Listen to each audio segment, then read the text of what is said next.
You're listening to Infinite TBR, the podcast where we try not to buy more books. I'm Smack. And I'm Gabi. Spoiler alert! We're going to avoid major spoilers, and when we can, warn when we're going to discuss a particular book in detail so you can avoid that part of the episode. You can also check the show notes for time-stamped flags identifying potential spoilers. I am going to insert a potential apology here. I don't know how much the ceiling fan is going to show up in this recording, but if it's noisy, apologies for that. Welcome back! Yay! Last time... It's the same time for us, but last time to you. We talked about bingo. A little bit about bingo. For me. Yeah. What are you doing? What are you reading? What am I doing?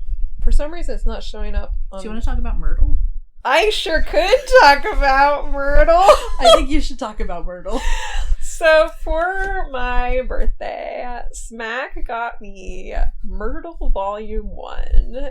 And that is like the words Murder and Wordle had a baby. And you do, like, Wordle. I do the Wordle every day. I do, like, all the puzzles. And the global one and all that stuff. I stopped doing the global one because I felt familiar. This was the Worldle. And I felt I needed to drop one.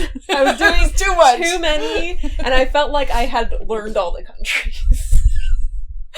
And I was pretty reliably guessing them at that point. So I was like, okay, I know them. I can be, like, done with that one. Okay. I achieved my goal for that one. That was like a learning experience, and the learning experience ended. But I do the waffle, and the only reason I'm still keeping up the waffle... What is the waffle? It's, like, several Wordles shaped like a waffle. So it's, like, 3 across, 3 down, and they intersect. And... like a crossword. Okay. Yeah. So, and you swap letters. So it's like all the letters are set. So you're not like guessing all the letters, but so all the letters are there. You just have to, like, when they're in the right spot, they turn green. When they're in the right row or column, they turn yellow. I keep forgetting this is, like, on your phone. Yes. It'll tell you when you're right. Yes. Okay. Turn green. Wow. Yeah. Special pen. I wish. No. This was just on my phone. And that one I've only kept up because if you share the results, usually these you can, like, share with friends and stuff, and it'll be like, you got in 3, you got in however. And the waffle will do that. It'll say, oh, you got 5 stars for this one, or 4 stars, depending on how many moves you have, like, left. You have, like, a set number of moves to get all the swaps in place. And I figured out the trick, so they're almost all, like, 5 stars. But they also come with, like, a fun hashtag that changes the more you accumulate, like a streak. So right now I'm, like, Waffle Titan or whatever, but it's all, there's been, like, Waffle Queen, Waffle... I'm not, they're all escaping my brain right now. But it was like, at first it was like every 10 there'd be like a new hashtag if you, like, shared with a friend. So I was like sending them to Laura and James just, like, constantly so that we could see. And then they started being like I think now they're down to like every 250. Wow. You've been doing this a while. Yeah, I'm up like past 750. Oh my god. So I don't think there's going to be a new one until... like the 1,000 mark. Yeah. So I stopped sending them because it's less fun when the not hashtag changing. Doesn't change. Yeah. So we'll see what happens when I reach 1,000. So that's the only reason I've kept up with that one, because I want to know what all the hashtags are. And then we started doing, like, Connections, which is a New York Times one, and Strands, which is another New York Times one. But Myrtle harkens back to my childhood love of those gridded logic puzzles. Yeah. But merges that with murder mysteries. So there's a story. And then there's, like, a story. Like, there is an arc that goes through at least the first volume. And I do think that, like, there are 3 volumes, and I do think it's, like, a coherent trilogy as much as it can be. And I've started, and they have, like, a daily Myrtle, too, which you can look up. And that's also fun, and it has, like, the 2 characters that are, like, have the through line in the trilogy that I got, like, super obsessed about. Too obsessed about it for, like, it's not like it's high quality storytelling, because it is, at its heart, book of logic puzzles. But if it gets in your brain. But it got in my brain. I got really invested in this adorable little, like friendship romance. Our number 1 fan, Laura. and I were getting really, like, crazy texts. Unhinged. A little bit unhinged.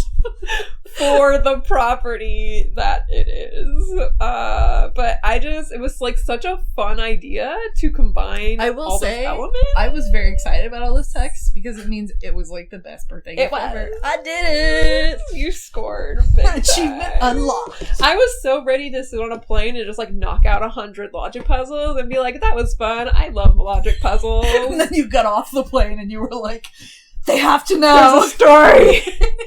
Is he really dead?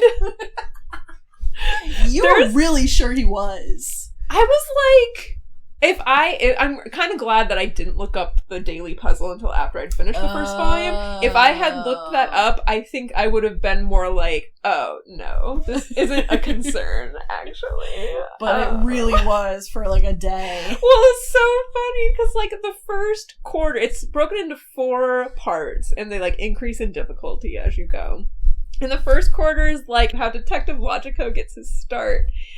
And he's like fresh out of deductive college and he learned this like new technique for solving murders and goes around solving ridiculous murders and getting these like weird hints and assists, so you can like flip to the back of the book and get hints. And all the hints have like a narrative like chunk to them, like oh, Logico got a mysterious phone call that said like insert clue here to help solve the thing.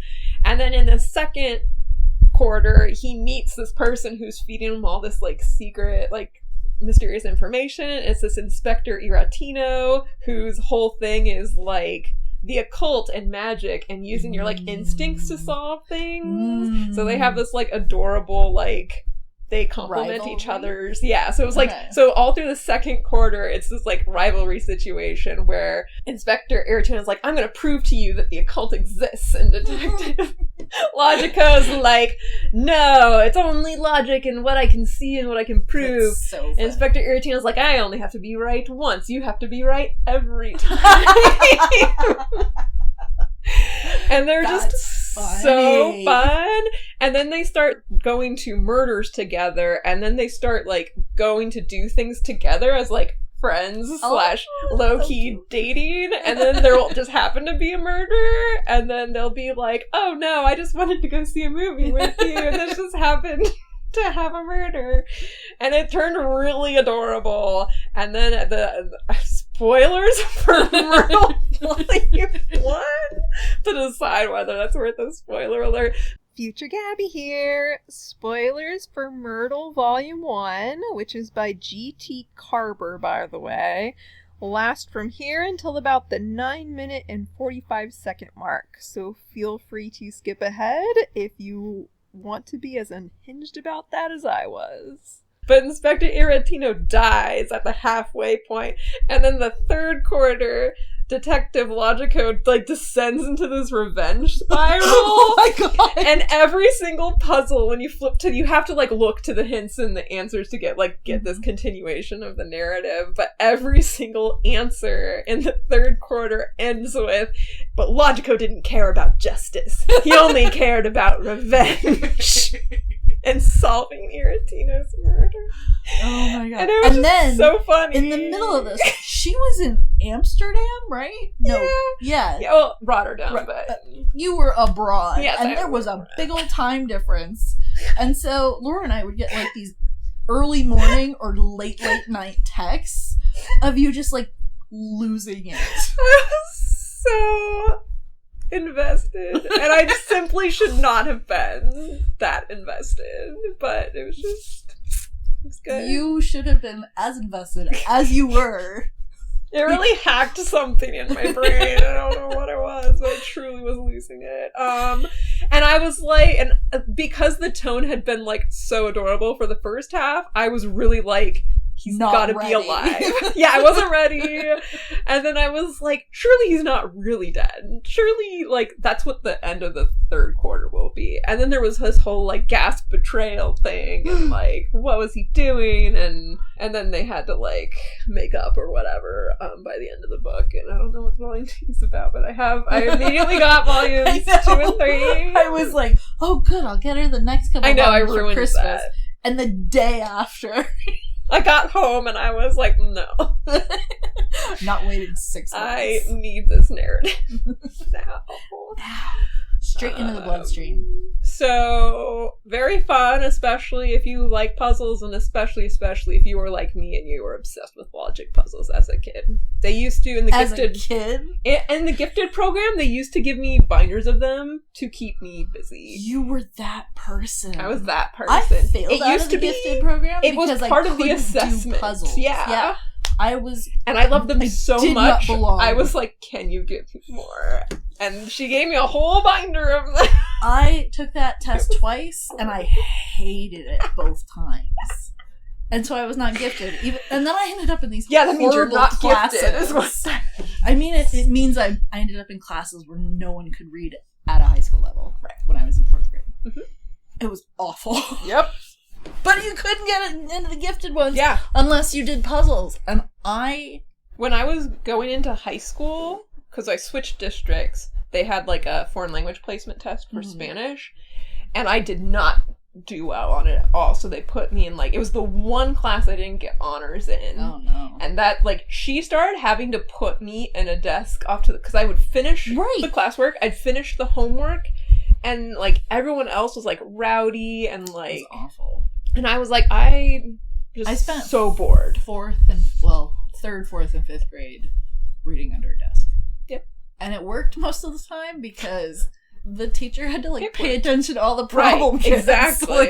Just leave me alone and let me read. There was one time in 4th grade where I don't remember this, but the principal came in and was observing the class, and I sat in the back and I was reading on the desk, and she was like, "You need to stop that." And apparently she told my mother, and my mother was like, "If she can still answer all the questions correctly, and she's not being disruptive, and it was boring, sure, I could get through a couple Animorphs in a week." Right. But I have to think that's a teacher's best case scenario is someone who's you quiet, don't sits in a need corner to pay and attention to. Yep. And we had the 4th grade, we had 6 guys who should have been on ADHD medicine. Whoops. It was, and the girl at my table wanted to be a stripper when she grew up. It was a whole Wild West classroom. I did not belong there. Oh my god. Amazing. It was awful. If only Anyway. you had enjoyed doing logic puzzles. I know. Jesus Christ. Anyway. So that was Myrtle. I actually have volume 2 sitting right under this laptop. Is that what that is? Yep. Have you started it? So here's the thing. I will probably cut this out. At the end of, it's 100 puzzles, right? Per book. At the end of the first volume, there's a 101, one more thing. And it's this block of encrypted text. And Logico's oh, this was pinned to my door and I can't solve it. Can you solve it? And there's a thing from the author being if you can't solve it, reach out to your fellow community of Myrtle people online or whatever. Interesting. And I got nowhere with it. What? I got far enough. So I thought, and this is in retrospect very clever of me, too clever of me. I figured out that each 2 digits, it was all numbers. I figured out that every 2 digits was a letter. Okay. So, and I did that by pulling out all the unique numbers, finding out it was about 19, so about on par with the English alphabet. Yeah, sure. And I found out there were only 5 even numbers. So I was those must be the vowels. Okay. Yeah, that was not the case. Really? I was correct in that they were letters. I figured out that much with online help. But the evens were not vowels, and I really got stuck on them being vowels, and that really ruined everything else for me. Did you ever figure it out? No, so I went online when I was what? I can't do it. I finally need an assist. Somebody just crack something for me so I can get the rest out. And I found Reddit threads where everyone else was what the F is up with this code? And people who'd gotten about as far as I got. And then I saw things that were oh, it's solved at the beginning of volume 2. And I was okay, fine. Then I'll get volume 2 and I'll figure out. Volume 2. That's why you got volume 2. Well, I was already getting it, and I was I can wait until it comes in. I can do it. And then at the beginning of volume 2, they skip solving it. They just are and here's what it said. No! And I was no. You've misunderstood what I need from this interaction. I need to understand how the puzzle is solved. I need to know how the unsolvable puzzle is solved. Can you work backward? That's what I spent last. So that's the thing, is I haven't really started this because I love how all of my yes or no questions are like, okay, but that's the but okay. Continue. So I've done like one because I did that long enough that I was like, I need to do something rewarding. So I did one just to reward myself, and then I went back to trying to solve this stupid block of text. And I found like another Reddit thread that got a little bit further and was like, because there are different codes as part of the thing, and one of them's a like has a decoder ring that goes with the detective club at the very beginning. One of them's just like a next letter code, and some of them are just full scrambles. Okay. So the person on Reddit had figured out that there are at least 2 spots where it's the decoder ring code and it's scrambled. So if you decode it and then unscramble it, you can find Logico's name and you can find the name of the person who sent the note. But nothing else makes sense. Oh, no. So what I realized, I think this morning or last night, I was like, ooh, I know what to try next time I sink into this insanity. I think I'm going to try. I actually brought the thing with me thinking like, oh, if we have downtime today, I'll like do this. Oh my god. God. So I wrote it all out. She just handed me a piece of paper with a whole lot of letters on it. Is this the puzzle itself? The like bottom. So Okay. where I was trying the decoder ring on some of it to see what I could. And in some places I like found some of the words. Mm-hmm. There's one long weird word that simply can't be here if it's just the decoder ring and scrambled. But I was thinking what it might be is different words are different codes. So I'm going to do the whole thing in the decoder ring code, and then I'm going to write out the whole thing in next letter code. And maybe between the 2 of those, oh my god, that'll have the whole message. Or I would have given up immediately. Or what I am not invested Very- in these kinds of things. And One you of have like my- crazy eyes going on over here. One of my defining features and the reason I am so good at my job is I am tenacious, and if you hand me a problem, Tenacious. I will latch on. That's and I such will a good not word for obsessive. tenacious. But what my worst nightmare is that the author just slapped a bunch of letters on there, just to drive everyone a little nuts, and then realized he'd have to follow up in volume 2, and was like, crap. I love that there's like a Reddit devoted to this. I'm so glad it's not just me. Everyone else is just as crazy as I am. Oh my god. So that was half an hour about Myrtle. Which barely counts as a book, but I am counting it for my bingo. You should, because there's a story involved, and you were and love. So I can't use it. So you can't use it for the tennis section. What does that say? Where book love where is 0. That's so dumb. So yeah. I mean, I love Mysterious Galaxy. I love the people who work there, but your bingo sheet this year needs some work. I'm like, maybe if you're really invested in Summer Olympics, it's like, it's a cute idea. I like the idea of like, but how many theming people it? who are going to read 24 books in like 3 months? Mm-hmm. How many of us are actually like into sports? Right? Too? That's true. That's an excellent point. That Venn diagram does not have that much overlap. I read The Silvered by Tanya Huff, which I think we brought up for half a second last episode. That is what I imagine you considered one of the better depictions of werewolves in speculative fiction. It did. It did not make it into my thesis essay about werewolves, but that's just because I didn't have room.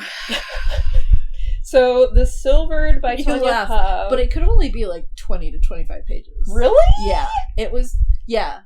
That was one of the first things that my advisor was like, okay, you need to understand, you have to pare your thesis down. Now I'm like, maybe I can go get a master's. You absolutely could. Easy.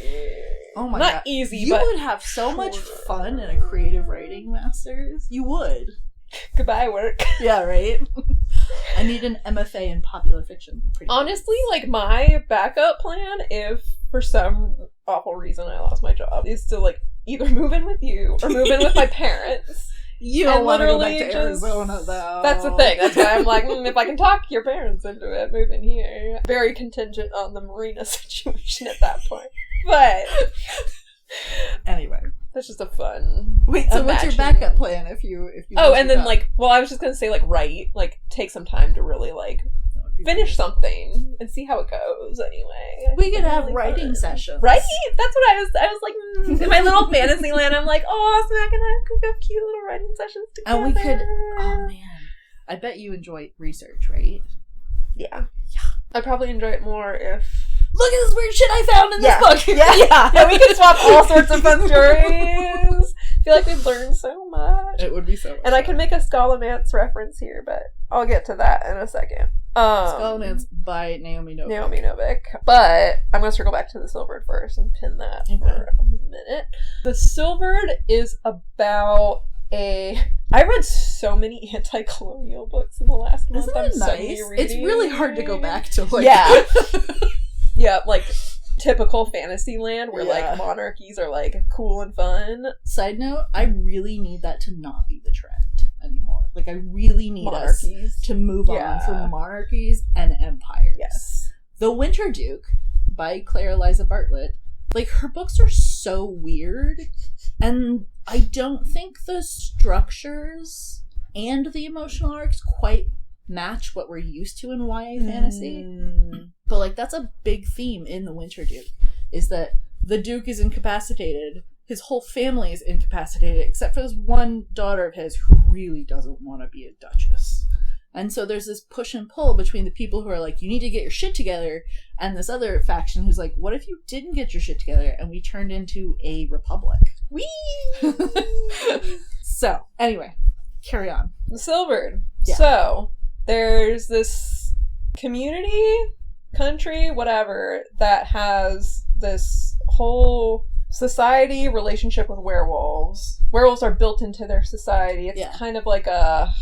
It's sort of like a class system. Yeah, right? it's kind of... Yeah, there's... I mean, they have a typical class system, but part of that class system is the werewolves who kind of protect the community and our pack. And, like, one of the best things you can do as a unattached woman in this society is manage to marry your way into the pack, because then that like gives you power and influence, and gives your family power and influence and whatever.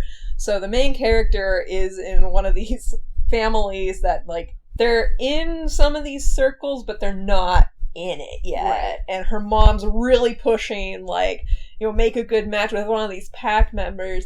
And the main character is whose name I can't remember, is very... What's her name? Mirian. And Thomas is the werewolf love interest. Spoilers. It's not really a spoiler, it's on the back cover. I mean, it's implied from the back cover. So Mirian is a mage, which was supposed to, like, kind of give her access to this upper tier in society. But she has, like, really bad powers. Yeah, she tested really high, but, like, can't get past first level on any of it. And it's, like, elemental magic, so there are, like, 6 different fields, and then you have to pick one, right? So yeah, that's like usually how it works in their society, is like you're supposed to like pick, like you can sometimes do first levels and everything, but like usually you pick a specialty and you lean into it, but she can't do that with any of them. So she either dropped out, is planning to drop out, or got kicked out. She hasn't told her mom yet. Her mom still has these grand plans of her becoming the super awesome mage and marrying into the pack.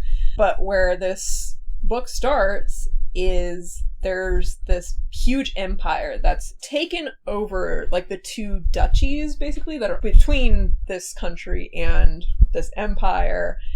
And so suddenly an empire is on their doorstep. Yeah, but they're still very much empire. Yeah. And they're very much treating it as, it's almost like a joke. Like, oh, our pack can do anything, they can handle it, they're fine. It's like 15 miles away.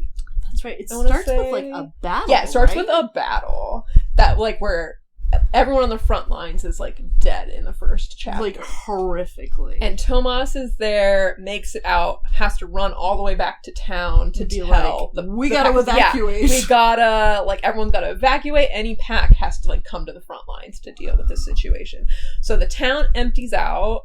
The main character, Mirian, and her family are obviously part of the group that's evacuating. Everyone in the pack is going out to the front lines, and on their way out of the town, the people who are at the end of the line get attacked by this, like... At the end of the evacuation line? At the end of the evacuation line, get attacked by this little, like, unit of soldiers from the Empire that were tasked by they have, like, seers in this world who can get glimpses of the future, and then they're interpreted by people, and then they're translated into prophecies. And one of these prophecies really sent the emperor of this expanding empire off the deep end, and was like, and his impression from the prophecy is, I need to get 6 mages who are pregnant, because that child has the potential to either topple my empire or bolster my empire.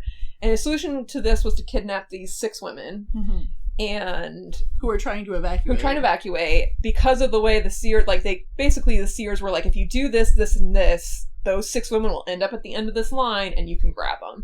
So they sent the special forces unit to go grab these women from the end of the evacuation 6 line. pregnant evacuating women. That's fantastic. Love empires. Yep. So great.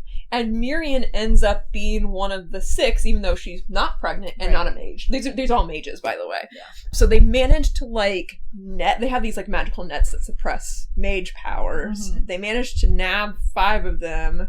Miriam runs back, sees this happening, and basically makes a run for it to try and let the people at the front lines know that their families someone got attacked. Who can do something about it. Yeah. But the special forces unit assumes that she's mage number 6, so they send a couple people out after her, and from that point on, it's this pursuit of her as the 6th mage for the Empire. And eventually she runs into Maas, who's like, everyone's dead, I don't know what to do now, what do I do? And finds this new purpose with her trying to go rescue the 5 who got kidnapped. So it's about them. Because, spoiler alert, going back to the front line doesn't work, right? Oh yeah, that, and it was like a diversion so that they could execute this, like, grab the women plan, but it didn't go great. Yeah. So, and then most of the book is them trying to rescue, and Miriam kind of coming into her own, and Thomas, like, trying to move on from this horrible tragedy and terrible circumstances. It's such a good book. It was just so good. The way that the werewolves are portrayed was so interesting. So good. So, and the way that, like, the way they set up the cultural differences and how they're perceived within the Empire, how it changes as they get, like, closer and closer to the seat. Yeah. It was just, and the, like, magic system was really cool, and the way that she kept being, like, very blasé about, sure, it's like blowing out a candle, you're just blowing out a bunch of candles. And everyone just like, okay. Well, when she starts, like, this is actually maybe getting into some spoilers, it turns out that when she starts needing to use more magic, the way she ends up scaling it, she actually turns out she has plenty of power. Right, I do remember that. But she ends up being more of a generalist, and they're not trained that way, which is why school wasn't going so great for her. Yeah. And she starts figuring out, as she's put in these life or death situations, she gets herself out of them by basically being like, well, I know that I can light a candle. This situation, all I gotta do is light a bunch of candles in a row, and then... Easy! And then, so she keeps scaling this up, and then Tomas will be there and be like, that's like 3rd level, what are you doing? She's like, no, it's not, it's 1st level, it's just a lot of 1st level. And he's like, okie dokie, moving on. And that dynamic between the two of them, her, like, refusing to acknowledge that she's in fact very powerful, and him being like, okay, you're clearly not in a listening mood, so we'll move on. It's just very fun. I really loved that book so much. It was good. Really good. And just so many good, powerful female characters, and... yeah, it was good. Oh my, and the Emperor was... he was fucked up. Oh my god, okay. I am going to get into spoilers. I don't know if we'll keep in the episode, but I do want to, like, harken back to this, because I want to tell you how delighted I was by this. Okay. Future Gabi here. Spoilers for this Silvered last from here until about the 31-minute and 15-second mark. So now is your chance to fast forward. At one point, she's trying to learn how to heal, right? And she's like, I haven't even mastered healing. Like, we do it in a very controlled setting with someone who can, like, step in. Like, I can't heal you because I can't heal you for the first time, right? Like, I would need more practice. And so he gets her a rabbit and is like, here, you can practice on this rabbit. And he, like, wounds the rabbit a bit. And she tried, like, a cut or something. And she tries to close the cut and ends up closing every open thing on the rabbit. I remember like the that. eyes, everything. Yep. Every orifice just gets closed. And it's so horrifying that they're just like, kill it, kill it, kill it. So he kills it, buries it. It's awful. It's such a horrific moment. And that happened. And I was like, that is going to happen to the Emperor. And I was absolutely correct. And I've never been more delighted to be correct in my life. She was so upset and horrified. And I was like, this has got to come in handy later. And then as soon as the Emperor showed up and he was so awful, and I was like, this guy deserves the worst. Oh. I know what the worst is. That's so funny. Oh my god. So good. I have no idea if I made that connection, but it was a horrific moment. At the same time, I was like, this is gonna come back. This is gonna come back. And I'm gonna love it when it does. Oh my god. So yes, very good. Very good, like, classic fantasy-esque type thing, so. Tanya Huff is super underrated. Yeah, I think that's the first Tanya Huff I've ever Really? read. But yeah, I think I've only heard good things. I think Megan really likes her, like, 5 quarters duology, something like She's that. got like a bunch of vampire books too. Oh, really? Yeah, they're different. She's got all sorts of stuff. What are those? Do you remember? I don't remember what they're called. Hallmark made a show out of them when What? I was like 14. Blood Price? Blood Price, That yeah. sounds like a vampire. Blood Trail, Blood Price. Yep. Sing the 4 quarters. Blood Debt, Blood Pack. I guess those are all together. Anywho, I have a decent number of her books. I've never read them. And now I have. That was actually a gift from Katie, one of my friends that we just swap books on birthdays and Christmases. Other books of note recently, The Mimicking of Known Successes, and its sequel, The Imposition of Unnecessary Obstacles by Malka and Older. So those are like, what did you said? They are sapphic Sherlock Holmes on Jupiter. Yes. Which is succinct, accurate, and good. Bonkers. Yes. A really awesome world building, very... The whole premise is it's like post-apocalyptic in that humanity left Earth because it was uninhabitable and they're on Jupiter. And there's this section of academia, I guess, where they study the quote-unquote classics. And that currently in our world means you study like Greek and Roman history. But on Jupiter it means you study what Earth was like before we left and how to... Basically, they're trying to figure out how to make Earth habitable again and how to recreate the ecosystems that that worked before we effed them. Yeah. I was going to say that we currently have, but I think they're trying to do it a little better than what we've got now. Before, they're trying to replicate like pre-industrial era. Yeah, ecosystems specifically. And it's such an interesting critique of academia, politics, people, also the murder society, and then there's murder mystery because it's Sherlock Holmesian. Yeah, you have to pay attention when you go in. It's sort of like they're short, they're novellas, but they're very. There's a lot of world building that happens. They're meticulous, yeah. Sort of not on the fly, but like you have to pay attention and be like, oh, they're not on the planet's ground. Right. They have this thing built above all the storms. Right. I don't even remember what else. There was a lot of world building. It's like geosynchronous rings that they've built, and then they've built platforms on those. And she did such a good job just like fleshing out why the world ended up the way it did. Why all the platforms ended up together instead of like all the way around the ring, and why there are huge stretches that are empty and parts that are abandoned. Why are they abandoned? What did they try first? Like, it's just like such fleshed out world hard building. SF. Yeah. In addition to like all the other tropes it picks up. And there's no info dump. It's literally like you just have to figure it out as you go. I never figured out what her like infinity scarf was. There's like an Atmos scarf that they put on when they leave. Yeah. And I get the impression that they have Atmos shield, which I think helps shield them basically make the platforms habitable, but I think they're like porous, so Mm. imperfect, and I think an atmoscarf is like an additional like protection against either the radiation and or the wind and whatever's in the wind. Detritus and those storm stuff. But yeah. You liked them both? Yeah. They were both. The second one did a really good job following up on the fallout from the first one. I thought that was really deftly handled. And are you gonna keep them? I don't have Copies of my own. There's a library. Yeah, I libraried the second one. Oh right, and you borrowed the first one. I might end up getting them. I think I need to get only for the bingo spot. But I would definitely read them again, especially if she's going to keep coming out with them. I think she maybe. I don't know. I haven't looked into it too deeply. I love a good Sherlock Holmes story, and they're so compact. Doesn't. And they're just like really cool. I just love both of them. Right. Both of their characters.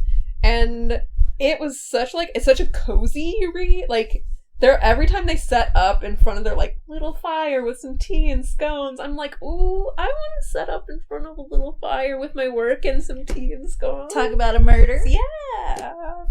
It's one of those ones that makes me want to work, because work seems so attractive in their world. Right.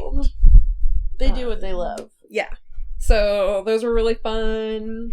I read a few children's books that I don't think I'm going to count on my bingo sheet unless I simply must. But I did want to call out specifically the Three Little Tardigrades. And that was the Three Little Tardigrades? hysterical. Do you know what a tardigrade is? I sure do, but perhaps our listeners do not. How to even describe a tardigrade? A tardigrade is like... It's this creature that can't be killed. Basically. They're teeny. A real creature. They, like, live in water. They can even survive in space. Like, that's their... And they, like, freeze them at, like... Yeah, they're, like, not extremophiles, but they're extremoput-upable. They can put up with extreme conditions. Because they're also known as moss piglets, but they're microscopic. They're teeny. Well, not microscopic. I don't think they're microscopic, but I think they're very difficult to see without them. Tardigrades are not immortal, but they have a powerful adaptation that allows them to survive for decades in extreme conditions, called cryptobiosis. They suspend their metabolism. They curl up and enter a death-like state known as a tun, T-U-N. Tardigrades known colloquially as water bears or moss piglets. Water bears, that's the other one I've heard. And they are microscopic. Of 8-legged, segmented micro-animals. What? They're so weird. Earth aliens. They're so cool. So weird. Described first in 1773.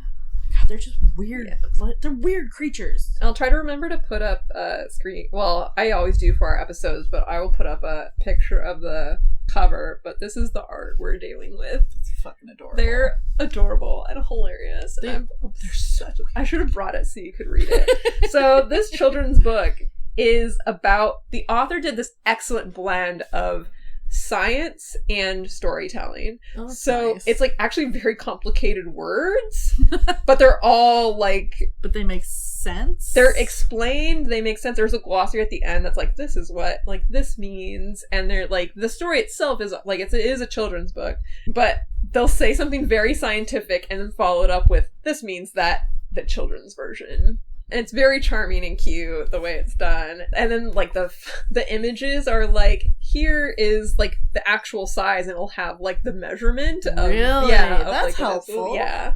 So Mama Tardigrade is basically kicking her 3 tardigrade children out to go, like, you know, find themselves. Yeah, find themselves in the world. But her whole thing is like, but beware of the big hairy wolf spider who's out there somewhere. and so, like, you know, the one tardigrade goes off to like live on a volcano, and one of them goes off to live on a iceberg in the Antarctic, somewhere where it's way too cold, and then the other one goes to go live on the moon. And this big hairy wolf spider, because again, this is like 3 little pigs.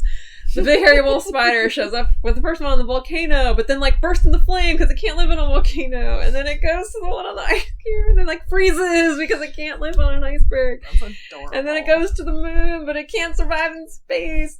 And then So the thinking this whole time is that this like big hairy wolf spider is going to eat the tardigrades and scare it. And then the big one of the things, the example of this like science meets like kids book thing is it was something like their lacrimose glands were leaking. Was like, that means they were crying. And so they would do that for the tardigrades, and then after this big hairy wolf spider has tried to like go after all three, the big hairy wolf spider comes back to mama tardigrade, and you're like, oh no, but then his lacrimose glands start leaking, and he's like, I keep trying to make friends, but I can't visit anyone and be my friend, and it's so cute. That's adorable. And then mama tardigrade is like, I'll be your friend. Oh, and then they gossip about Mama Tardigrade's aunt who went to go live in like Scandinavia or something while over a cup of tea. It's ridiculous. It's so cute. That sounds like I did walk away with a copy because I was just like laughing, crying in Mysterious Galaxy looking at this. Oh, sorry, and that's by Sandra Faye. So there's that, and then there were a lot of DNFs that you and I kind of talked about that I'm not really going to get into. I didn't DNF, but I did read The Assassin's Blade by Sarah J. Maas. Really? I know, and I knew you'd make that face at me when I told you. It wasn't a bad face. No, it was just a surprised face. How was it?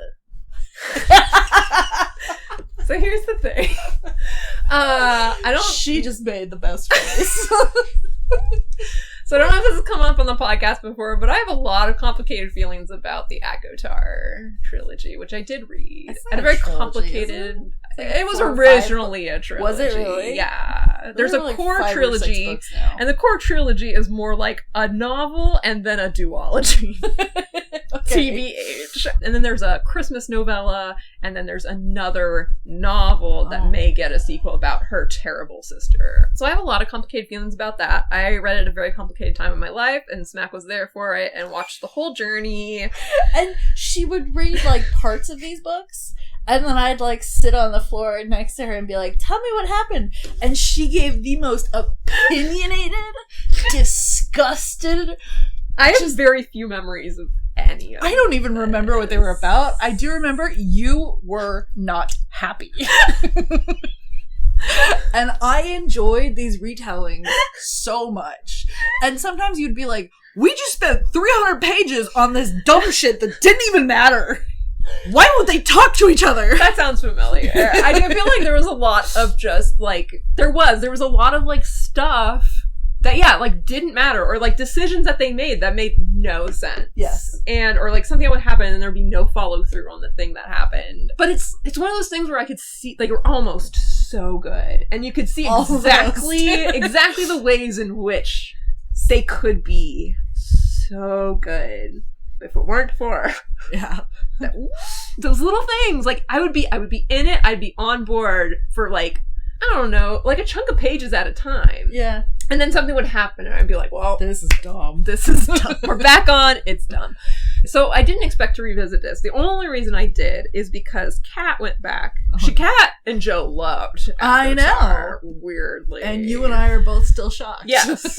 Not so shocked about Kat. I'm just shocked Joe got as into them as he did. It's because Avatar is very hit and miss for everyone. Yes. But like they got rid of the original covers, and suddenly they were way more suddenly popular. They're marketed to everybody instead of just like hard romantasy. Yes. I mean, ACOTAR is sort of where romantasy as a genre started. Absolutely. Like at least that's how it feels. I mean, in terms of publishing, they were among the first. Right. And they were certainly the most popular at the beginning of the whole genre establishment. Yes. Anyway, continue. So after they finished ACOTAR, Kat went back to jump on the Throne of Glass train. And she got, I think she was like in the first, she started with the Assassin's Blade, which is that the first prequel one? Novellas. It's 4 or 5 prequel novellas that have been compiled into a novel. Okay. And then, so that's before Throne of Glass. Right. Or takes place before Thrones of, I'm sure she wrote them after the fact. But, so Kat went back, started the Assassin's Blade, I think, and then went through, and at some point, either in Throne of Glass or the one after that, she was like, I need someone to talk to about these. So she was like losing it, and I was like, oh, like if I were going to jump on this train, I would do it like as a buddy read thing. I think that could be really fun. So I put a hold on Assassin's Blade. And by the time it came in, Kat had long finished the entire series. And it showed up as an audiobook on Libby, and I was like, well, I might as well. It's here. I waited this long. I have bingo. I need something to listen to. And as There's an audiobook bingo spot is what that meant. Right. I mean, that and audiobooks, like, kind of, like, double my reading quantity and pace. So, and I just, sometimes I get in a groove and I just like having them on in the car when I drive around. So. She also listens to him at like a monstrous pace. Yeah, it's grown very slowly as I've listened to more.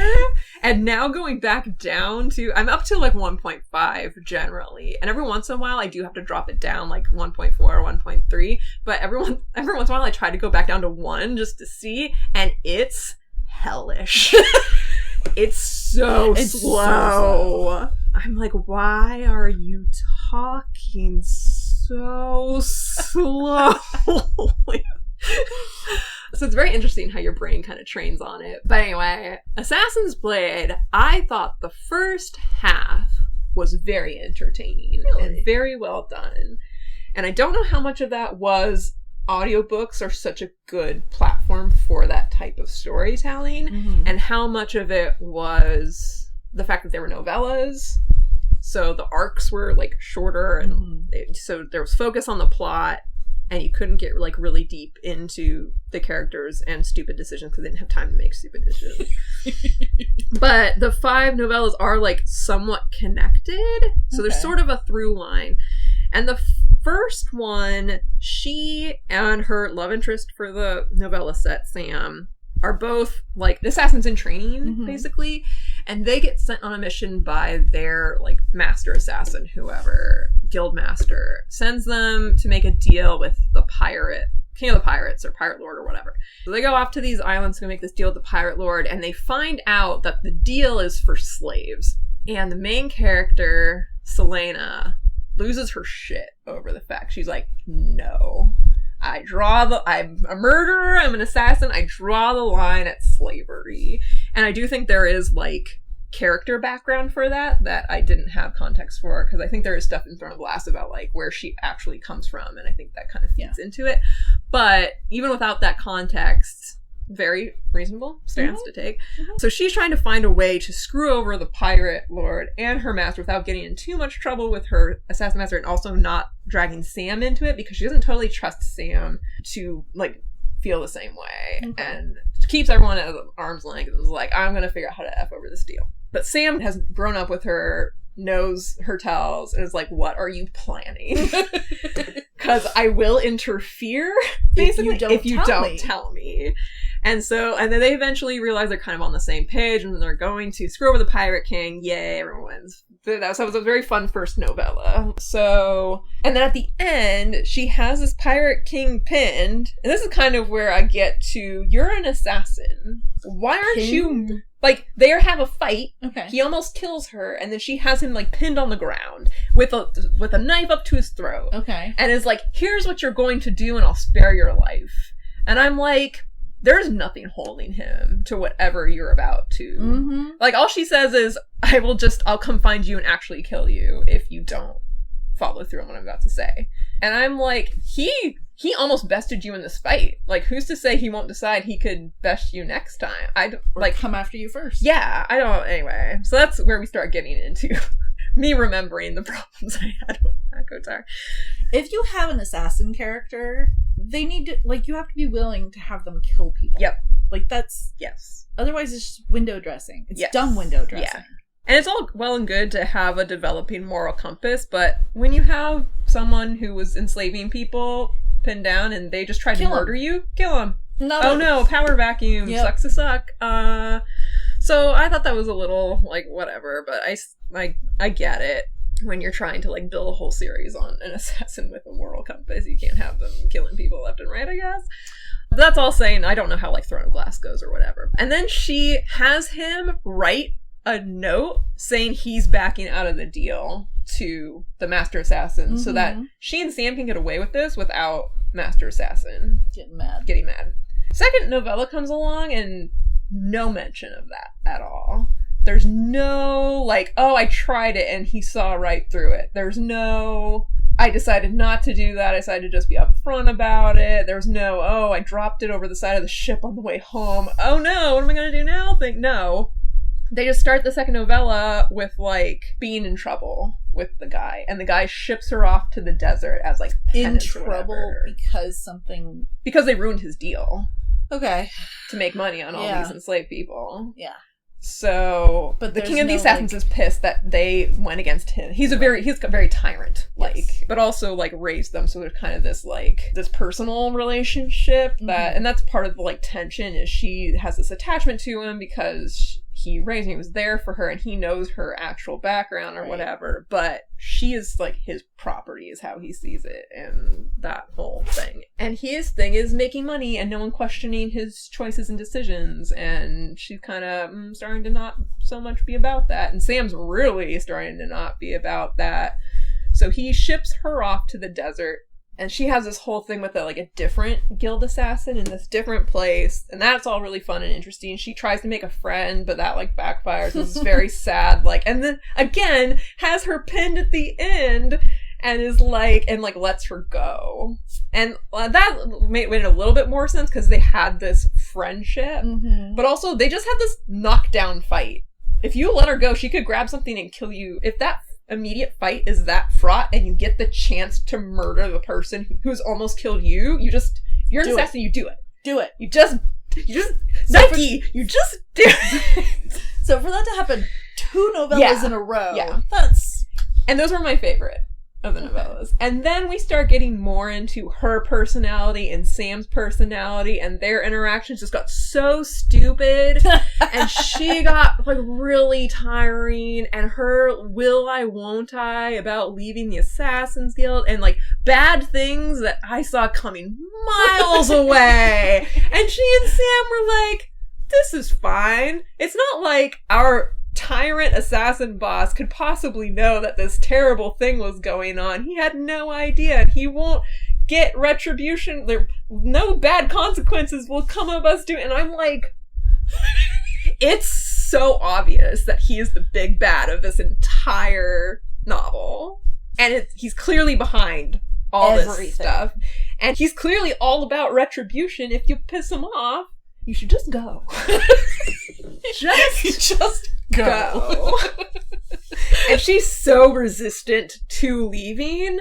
And the very last novella, Sam's like, we should go. We should get the F out of Dodge.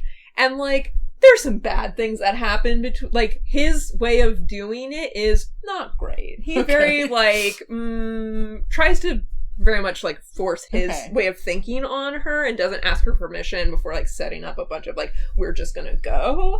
And she's like, we didn't talk about this. We agreed this far.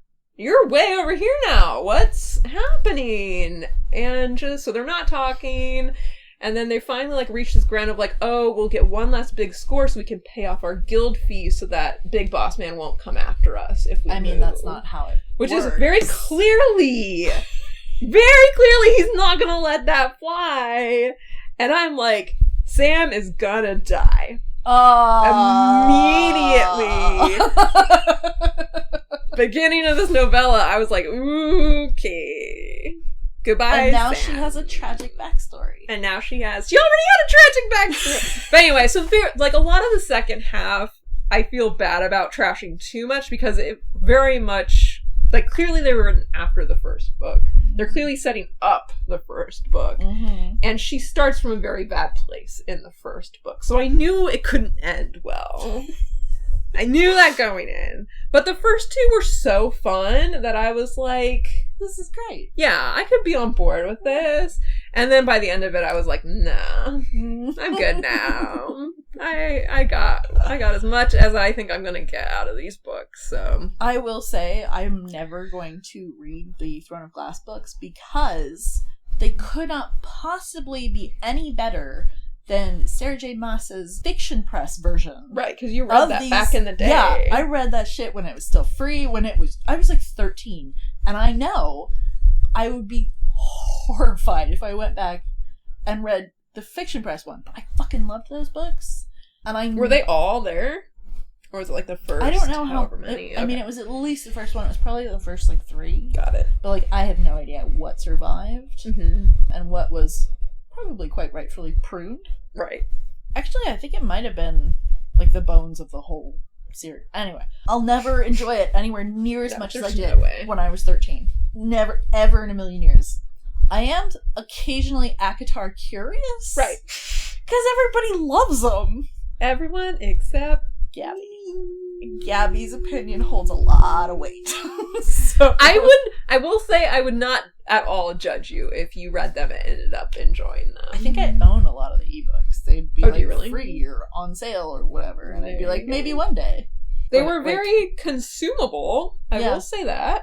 Yeah. That sounds like their main redeeming quality is that they are consumable for a large swath of the reading population. And there were a lot of things I liked about them. But I just get so impatient sometimes with characters. I'm like, I need no stop being dumb. Just stop being stupid. So that. And now, most importantly, I am reading the Scholomance series by Naomi Novik, which is A Deadly Education and Friends. The second one is, I think the second one's The Last Graduate, and the third one is The Golden Enclaves. That sounds correct. And I'm only 50, 60 pages into that, and I freaking love it. You're into the first one? Yeah, we're reading it for book club. Okay. And we're supposed to have it read, I think, by the end of the month, and I'm going to have it read in the next few days. You should have the whole trilogy And I picked up by the end of the month. Oh, by the end of the month, for sure. Okay. Easily. I'm going to have the whole trilogy in. I don't think anyone else is... I think Laura's already read the whole trilogy. I think Megan will love it when she actually starts it. I don't know when she'll actually start it, but I think she's going to eat that shit up. Dani tends to be a little bit busier, and so it may take her longer, but I do think she'll also enjoy it when she gets there. She's the slowest reader of the 4 of us, so that's why we may be the end of the month before we all finish it. And when we set a deadline like that, I think we all tend to be like, oh, so I don't have to start it until the week before. I when that kind of thing happens, I am always, okay, so I can't start it, because I'll read it everything in a day. Right. And I knew that, and I read it. I started it anyway, because I was really excited about it, and I'm really glad I did. It's so great. So that's it's dark academia, but the tone isn't dark. The narrative voice isn't dark. The main character is this girl from, more obscure area of Welsh, not one of the big cities, so... Of Wales? Of Wales, what'd I say? Of Welsh. Of Welsh. Of Wales. And she lives in a commune with her very healer magic, white magic only mother. And one of the conceits of this book is there's magic balance in everything. So her mother is so pure and good magic and produced this daughter who is basically a potential Dark Lord. And so the way that the magic works is when you're a student and you're growing, you're kind of vulnerable to all these evil monsters that want to eat you. Specifically magic people. And once you're an adult, you're not as vulnerable to that. So one of the you ways have to survive to adulthood. You have to survive to adulthood.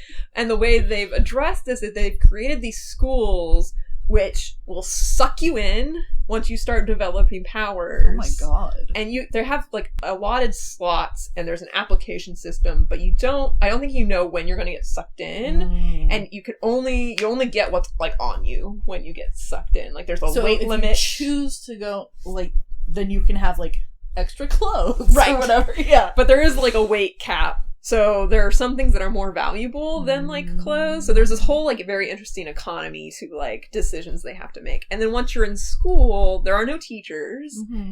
And it's the 4 levels: freshman, sophomore, junior, and senior. This is amazing.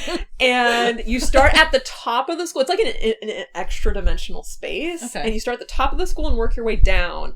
And how it works is once you're a senior and you're at graduation, you get sucked into, or you like end up in this arena where all of the monsters have congregated. Like the way the school's set up is it's set up to kind of like prevent the monsters from getting up to where the other students are as much as possible. They still get through, but most of the big ones are stuck at the bottom in the graduation arena. Yeah, exactly. So that's how they get out back into the real world, is they have to make their way through all these monsters. But the whole time they're in the school, these other monsters are attacking them. Sometimes it takes the form of like poison in their food. So they have to have these spells ready to like defend. They have to move in groups. There are all these tactical decisions they have to make to survive that long. And usually I think a quarter of a class makes it to graduation. And then some smaller part obviously makes it through actual graduation. But the kill rate's even higher if you're not in a school. Oh. So, like, if you're unprotected out in the world, it's so easy for these, like, they call them maleficarias to get you. So your odds are better in the school, but they're still pretty freaking bad. And the way the magic works is different people have different affinities. So there's languages, alchemy, and artificer. And it's languages based. So if you know a language, the school, if you're looking for a spell, the school like offer you spells. Oh, that's cool. For what you ask for, but only so aligned with your affinity. Like the more whatever you're asking for is outside of your area of expertise, the harder it is to get the right spell you're looking for. So there's this whole like trade system where like they stock up resources to trade with students who are more likely to get the spells you might need. So there's that very interesting economy. And this poor girl. So what can happen is you can take the energy to run your magic from living things. And they call it like on a small scale, like from ants or cockroaches, it's cheating. So it's like quick, easy source of magic to like do whatever spell you're doing. And it's usually like on that small scale, it's considered like NBD. Okay. Once you start taking things for like bigger spells or like that start, killing people, that's when you start turning evil. Mm-hmm. And there's a word for that too, but like, and then as you become more evil, you're more likely to like burn out sooner. But in the meantime, you're this evil menace, obviously. And she's trying to avoid that. She was raised by her mom, who was like, this is what you do not do. But her affinity is huge, massive, powerhouse evil spells. So the school keeps offering her things like how to set off a super volcano. And she's like, I want to clean my room. You've misunderstood the assignment. But she can't, like, so, and people can sense that she kind of has this like potential dark energy about her. So she doesn't have any friends. People instinctively avoid her. That'll definitely She has a really hard time making it through this school. She's kind of making it on her own. So she starts out in junior year, and there's her foil in this school is this dude, this amazing heroic himbo named Orion Lake, who is very typical here. He comes from an enclave, so very privileged. Okay. If you're in an enclave, it's like a group of wizards, so you kind of have this established resource of both knowledge and skills and mana, which is like you can store the magic up. You can so the safe way to build up magic is through effort. Okay. And the more like effort and the harder any activity is, like push-ups, like building a muscle. Or yeah, exactly. Okay. So anything that takes a lot of effort, so doing things by hand, doing things the long way, anything like that like builds up magical energy. Okay. And so she does a bazillion push-ups. She does like jumping jacks and stuff. Just like so she's in great shape. But there's this very interesting like the easier a certain workout becomes, the less energy you get from it because it's not as hard. So she has to keep increasing her like workout stuff to like such great world building. Anyway, so himbo Orion Lake, very privileged background. His affinity is basically like heroic crap.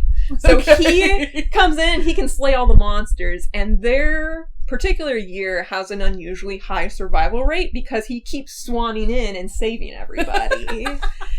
And the main girl is like, you're keeping people from learning the skills they actually need to survive come graduation, but what, go off, my dude. And he's, at the beginning of the book, she's pissed because he's managed to save her life, quote unquote, twice. And that's a bad look for her. Because she's trying to establish enough of a reputation that she can join an enclave when she gets out, which would give her protection going forward when she's out of this school.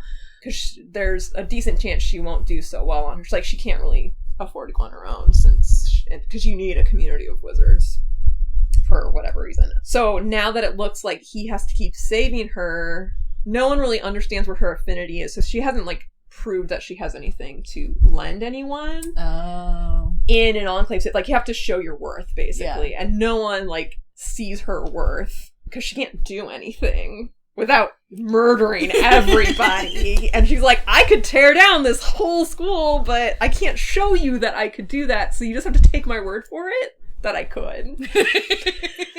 And so he swans in and saves her, but he, like, keeps creating the situations that she needs rescuing from in the first place, because he's a very, this kind of comes back to the himbo thing, but he's very, I think, like, knocks everything over. Like, it solves the problem, but also, like, not in the most elegant or smartest way.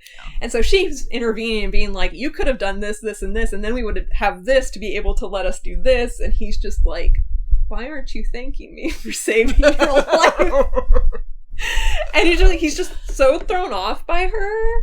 And then he finds out or gets a sense that she has this, like, evil thing going on, and his heroic instincts go off. And he's like, I'm gonna follow you around and make sure you don't get up to any evil shit. Oh my God. And she's like, this is irritating as fuck. But also, everyone thinks he put the moon in the sky. Right. And so when he starts hanging around her, she's like, what if everyone thought we were dating and that's why he's following me around? Then suddenly I'd have an in with all these enclaves and stuff because he has so much power and a reputation.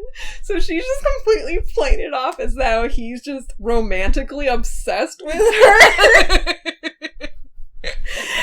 And he has not figured it out. And it's hysterical. I love it so much. And the narrative voice is just amazing. There are so few things I love more than almost evil characters. Huge evil potential. Not like anti-heroes with all of the grim dark nonsense, but people who could be super evil. Trying so hard. And the world wants her to be evil so much. And they'll have to do, like, these artificer projects, and she has to pick one of 3. But the 3 are things like a mesmerizing orb that will hypnotize all of your enemies into enslavement. And, like, and one of the things is, once something exists, then it's potentially available to any future wizards. Oh, great. So she's like, I can't put any evil into the world that someone even conceptually could have access to in the future. So she keeps picking, like, the least dangerous of, like, 3 terrible options. It's just so fun. See, if someone had billed these books to me like that, I would have read them already. They've been continuously billed as just dark academia or like dark Harry Potter. Yeah. That's not what you just described. Like, yes, I guess technically it's dark in that there are lots of deaths and monsters. There are lots of deaths in Harry Potter, too. Right? But it's just... What a weird marketing decision. Yeah. Anyway, I mean, that is based on what the first 50, 60 pages. When Dark Academia was even more popular, and they just didn't know how else to bill it. Right. Missed opportunity. I don't know how you would... I can see it, like, I don't know how you bill that otherwise. How would you bill it?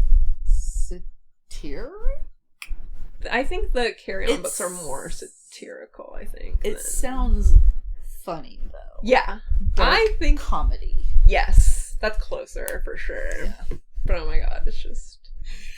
I can't wait to read these so much fun. I have been avoiding them too. I love Naomi Nope. Like, we have for different reasons, because I really enjoyed Uprooted and Spinning Silver. You didn't so much. I didn't care. And I was avoiding it for the Dark Academia. Yeah, I was like, I don't really go out of my way for Dark Academia. But this is... I'm so glad I was tricked into it. And Maria I'm so glad you were and too. Laura have all been saying for months now that it's great and I'll love it. And I was like... Clearly they didn't have enough social goodwill built up for you to be like, yes, I trust you. More like... I believed them, but I couldn't understand how true it could possibly be.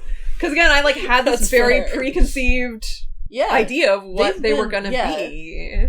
And I was like, I don't want to do 3 books of I some think- dark, sad nonsense. I think at least one of them won A thing? an award of some sort. That'd be awesome. What's the first one called? A Deadly Education.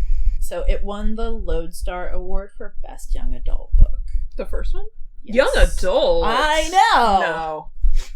It's not in the young adult section at Mysterious Galaxy. Well, it won a Young Adult Award. Agreed for the award, but Right, but I don't would not have expected that. don't think it's young adult.